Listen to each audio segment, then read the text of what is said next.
درد کتنا بھی ہو اللہ کے آگے رونے سے سکون میں بدل جاتا ہے۔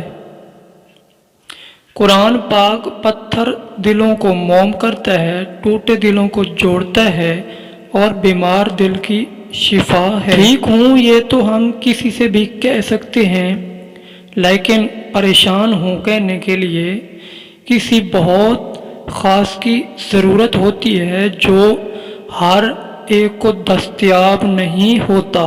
مجھے اس کے سامنے بولنا بہت پسند ہے کیونکہ میرا رب مجھے بڑے غور سے سنتا ہے۔ جو نزدیک ہیں ان کو خوش رکھو اور جو دور ہیں وہ خود ہی آ جائیں گے۔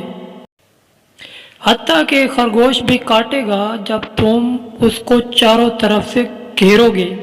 اندازہ لگانا سستا کام ہے لیکن یہ اکثر بڑا مہنگا ثابت ہوتا ہے۔ ایک عقل مند انسان بڑی مصیبت کو چھوٹی مصیبت میں بدل دیتا ہے اور چھوٹی مصیبت کو جڑ سے ختم کر دیتا ہے اور بے وقوف بالکل الٹ کرتا ہے۔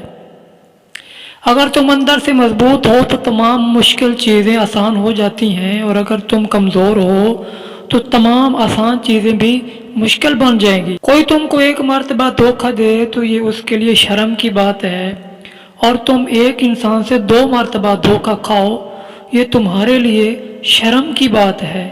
حضرت علی کا قول ہے، اگر کوئی تم سے جلتا ہے تو بجائے غصہ ہونے کے ان کی جلن کی قدر کرو، کیونکہ یہی وہ لوگ ہیں جو تمہیں خود سے بہتر سمجھتے ہیں۔ اگر ویڈیو اچھی لگی ہو تو لائک کر کے سبسکرائب کر دیں اور ساتھ گھنٹی کے نشان کو بھی دبا دیں تاکہ ہماری آنے والی نئی ویڈیو آپ کو بر وقت ملتی رہیں۔ ویڈیو دیکھنے کا شکریہ۔